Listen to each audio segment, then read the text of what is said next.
With the recent dominance of both Man City and Liverpool, many people have decided to loosely throw around the tag greatest British team of all time. Welcome to Halftime Football, where today we'll be looking at 8 of Britain's greatest ever footballing club sides and putting them through a process to determine who truly is the greatest British club of all time. So let's start off by looking at our 8 candidates. First of all, we have the current Liverpool side, and we'll be taking into account their achievements between 2018 and 2022, as well as their current rivals Man City, whose achievements between 2017 and 2022 are up for the title. Next up is Arsenal between 2002 and 2007, and just before that we had Man United between 1996 and 2001. Going back even further, we have Liverpool between 1975 and 1984, and precisely 10 years prior we had Celtic between 1965 and 1974. Unlikely heroes Nottingham Forest also make it into the final 8 for their exploits between 1977 and 1980, and last but certainly not least we have Man United's squad between 1963 and 1968.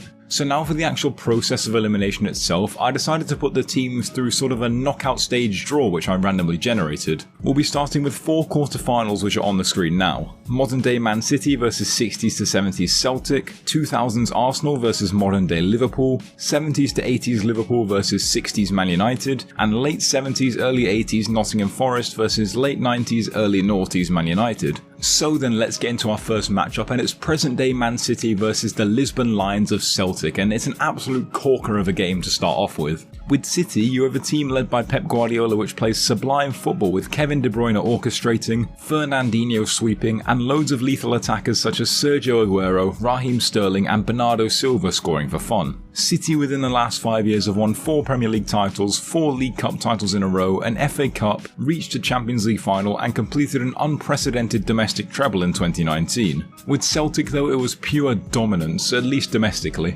Jock Stein's team featured stalwarts such as Billy McNeil, a strong midfield featuring Bertie Auld and a thriving fleet of attackers like Kenny Dalglish, Jimmy Johnston and Bobby Lennox. Between 1965 and 1974, Celtic won 9 Scottish Premier League titles in a row, 7 Scottish Cups, 6 Scottish League Cups, the European Cup in 1967 and the Intercontinental Cup following that, and they also reached another European Cup final in 1970. Now one thing you think would be an easy sort of indicator as to who was better would be the difficulty of the domestic leagues and cups that they both competed in. While Celtic's 9 league titles in a row was undoubtedly very impressive and the first of its kind in Scotland, it's a feat which has been replicated twice, both by Rangers and then Celtic themselves only 2 years ago. Recent Celtic sides have been able to romp the entire range of Scottish honours on offer, but to be fair, they've been utterly useless in Europe. People tend to discard Celtic's achievements because they were competing in Scotland, but the Scottish League was far more competitive than you might think. Rangers, Aberdeen and Dundee United all held their own in Europe, with some of the best teams in the world being beaten by Scottish sides, which is a clear indicator that Scottish football could be placed on a similar level to English football at the time. Celtic were also mostly challenged very closely in their league successes, unlike Man City who've been able to dominate entirely in a couple of seasons. Then again, City have set a load of seemingly unbreakable records in the Premier League, becoming the first side to reach 100 points in a single season and being the side who held the biggest gap between first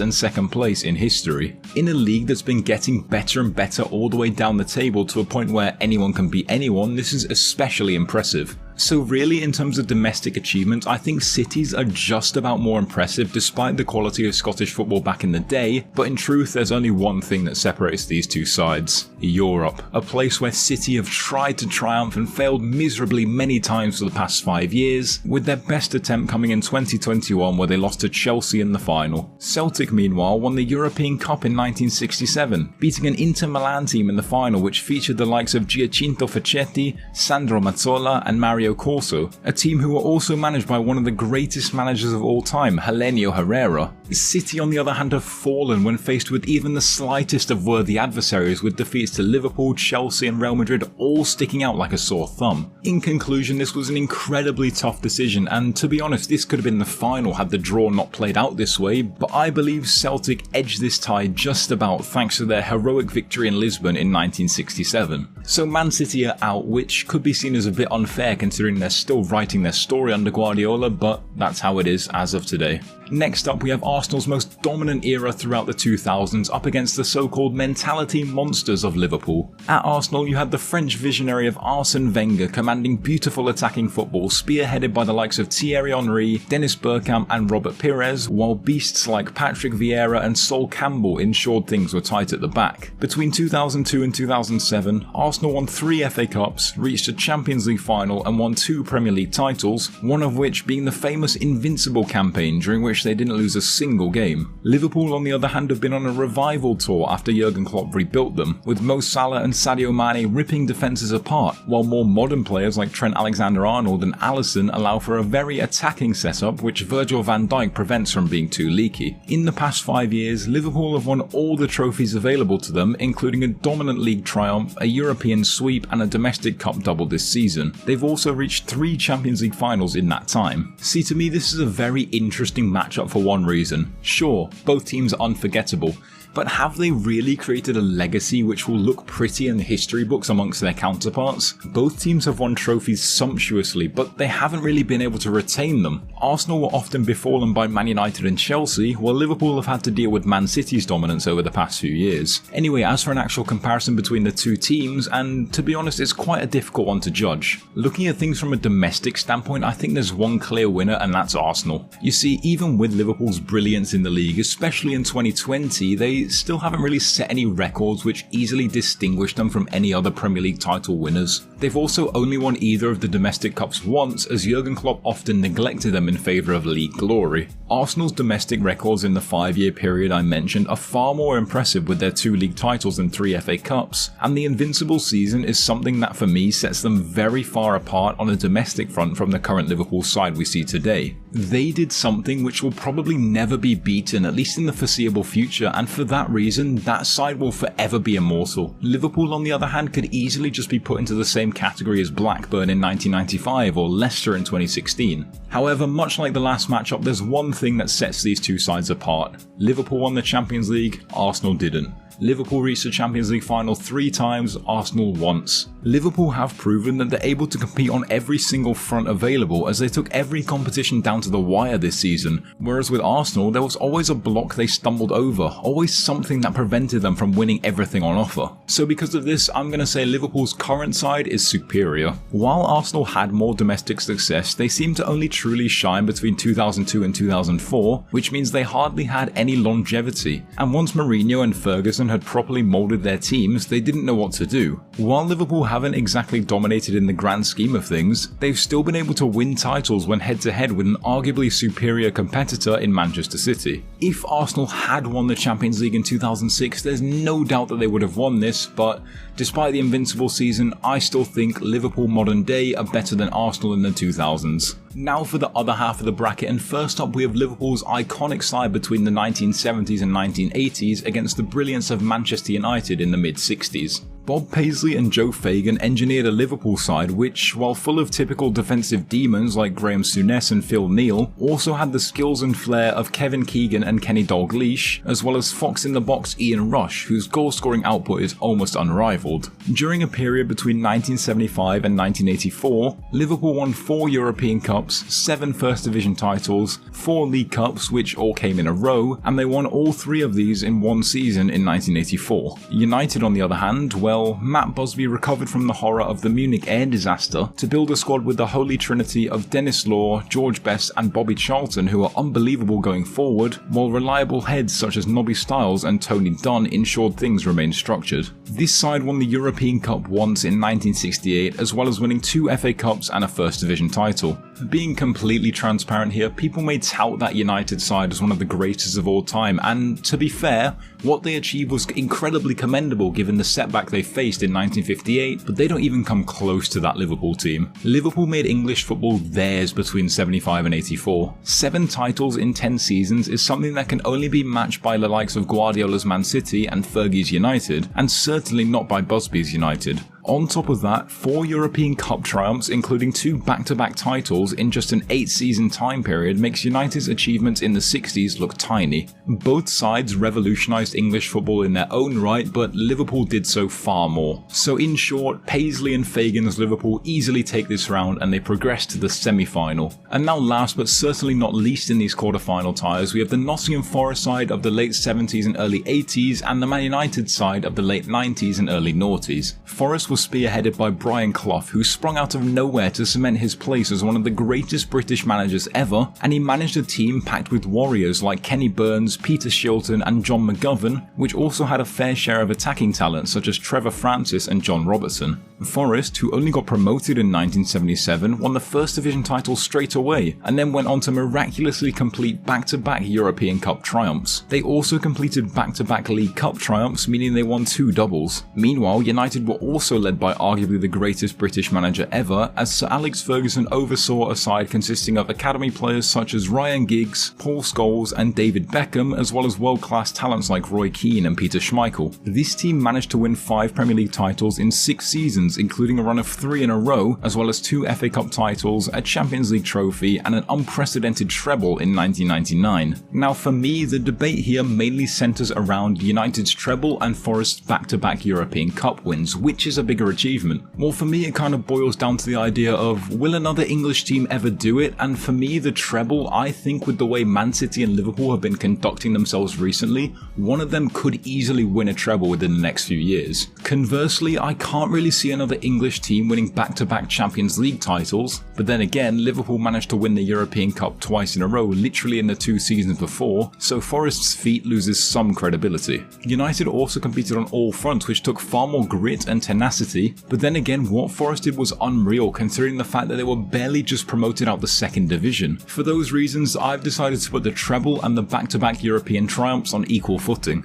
But when you look beyond those achievements, you can clearly identify who is superior. United won 5 league titles in 6 seasons compared to Forest, who only managed 1 during their time at the top, showing that the United team clearly had the aspect of longevity, whereas Forest didn't. United also won the FA Cup twice, while Forest managed the League Cup twice, but the prestige of the FA Cup far outweighs the prestige of the League Cup, especially during the respective time periods of those triumphs. So in conclusion, it may seem a bit harsh on Nottingham Forest, but I rank that Man United side as far superior based purely on the quantifiable evidence of what they won. Yes, what Forest did was far more unprecedented, but they should be placed in the category with Aston Villa in 1982 or Leicester in 2016, not with teams who have made legacies like the United side of the late 90s under Sir Alex Ferguson. Manchester United progressed to the semi-finals. Now on to the semis, and we have the current Liverpool side facing Celtic, whereas the old Liverpool side faced Man United's treble team. Starting off with the bout between Celtic between 1965 and 1974 and Liverpool's team since 2018, and to be honest, it's not even close.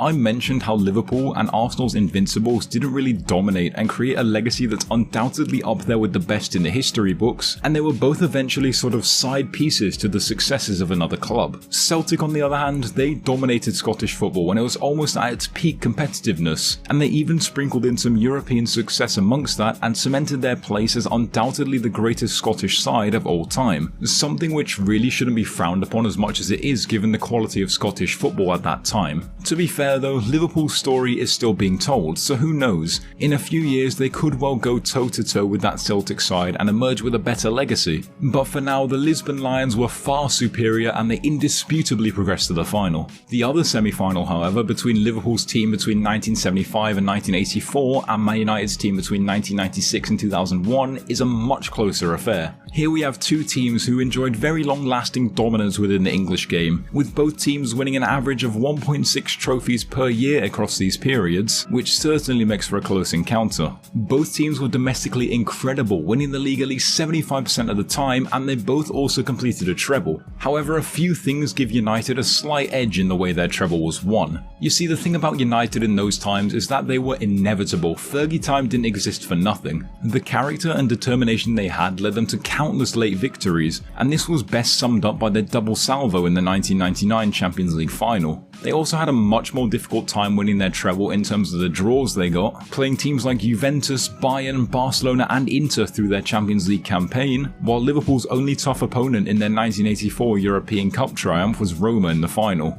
In the FA Cup, United also had to beat Arsenal, Chelsea and Liverpool, while Liverpool themselves had an easy run to the 1984 League Cup final where they beat Everton. And that's another thing, United certainly won a better treble given how much more prestigious the FA Cup is than the League Cup. There's no doubt for me that United had the best individual season out of the two sides. However, I just can't see past Liverpool's longevity, consistency and endurance. Sure, United won a higher proportion of league titles in their time period, but my god, Liverpool not only won 7 out of 9 league titles, but they also won 4 European Cups across that time and 4 League Cups in a row, which is something that was never levelled until 2021.